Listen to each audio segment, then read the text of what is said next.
नमस्कार मित्रांनो, तुम्हा सर्वांचं माझ्या YouTube चॅनलवर पुन्हा एकदा खूप खूप आणि मनापासून स्वागत आहे। आजच्या व्हिडिओमध्ये आपण बघूया सरकारी कर्मचाऱ्यांच्या पगाराबाबत मोठी अपडेट, शासन निर्णय जारी।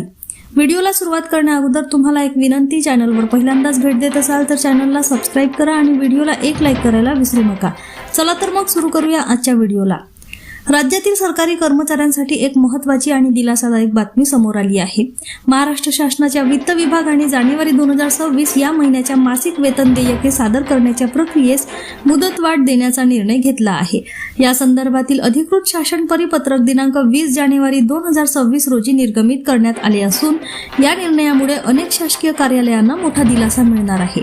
सध्या राज्यभरात शासकीय कार्यालयांमधील मंजूर पदांचा ताळमेळ सेवार्थ प्रणालीमध्ये घेण्याचे काम सुरू आहे। ही प्रक्रिया तांत्रिकदृष्ट्या अत्यंत महत्त्वाची असून यामध्ये पदसंख्या, कर्मचाऱ्यांची माहिती आणि वेतन संरचनेचा अचूक ताळमेळ बसवला जात आहे। या कामासाठी मोठ्या प्रमाणावर डेटा तपासणी आणि अद्ययावत प्रक्रिया सुरू असल्याने जानेवारी महिन्याचे वेतन देयके वेळेत सादर करताना अडचणी येण्याची शक्यता लक्षात घेऊन शासनाने ही मुदतवाढ दिली आहे। या निर्णयानुसार सर्व आहरण व संवितरण अधिकाऱ्यांना जानेवारी 2026 ची वेतन देयके कोषागारात सादर करण्यासाठी वाढीव मुदतीत कार्यवाही पूर्ण करण्याची मुभा देण्यात आलेली आहे। यामुळे सेवार्थ प्रणालीतील आवश्यक दुरुस्त्या आणि ताळमेळ योग्य पद्धतीने पूर्ण करता येणार असून वेतन देयकामध्ये तांत्रिक त्रुटी राहणार नाहीत। तसेच शासनाने स्पष्ट निर्देश दिले आहे की 31 जानेवारी 2026 पर्यंत सर्व प्रशासकीय विभागांनी त्यांच्या अधीनस्थ कार्यालयातील मंजूर पदांची माहिती सेवार्थ प्रणालीमध्ये अद्ययावत करणे अनिवार्य आहे। ही माहिती अद्ययावत न झाल्यास भविष्यात वेतन देयके सादर करताना अडचणी निर्माण होऊ शकतात, असेही वित्त विभागाने नमूद केले आहे। तांत्रिक अडचणी टाळाव्यात आणि कर्मचाऱ्यांचे पगार वेळेत जमा व्हावेत या उद्देशाने वेतन देयके ऑनलाईन सादर करण्यासाठी विशेष सवलती देण्यात आली आहे।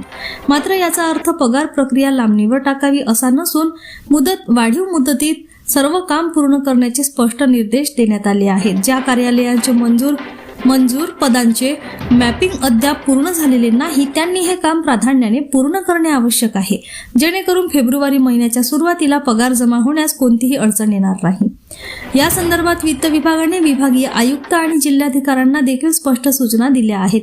त्यांच्या कार्यक्षेत्रातील सर्व शासकीय कार्यालयांनी सेवार्थ ताळमेळ आणि वेतन देयकांची कार्यवाही विहित मुदतीत पूर्ण केली आहे की नाही याची काटेकोरपणे तपासणी करावी, असे निर्देश देण्यात आले आहेत। जर ही प्रक्रिया वेळेत पूर्ण झाली नाही तर आगामी काळातील वेतन देयके तांत्रिक कारणास्तव नाकारली जाण्याची शक्यता नाकारता येत नाही। एकूणच राज्य शासनाचा हा निर्णय प्रशासकीय सुसूत्रता आणि पारदर्शकता वाढवण्यासाठी घेतलेला असून सेवार्थ प्रणाली अधिक मजबूत करण्याच्या दिशेने हा एक महत्त्वाचा टप्पा मानला जात आहे। यामुळे भविष्यात पगार वितरण, मंजूर पदांची माहिती आणि पदभरती प्रक्रियेत असलेली तफावत दूर होण्यास मदत होणार असून सरकारी कर्मचाऱ्यांना अधिक सुरळीत आणि वेळेत वेतन मिळण्याचा मार्ग मोकळा होणार आहे।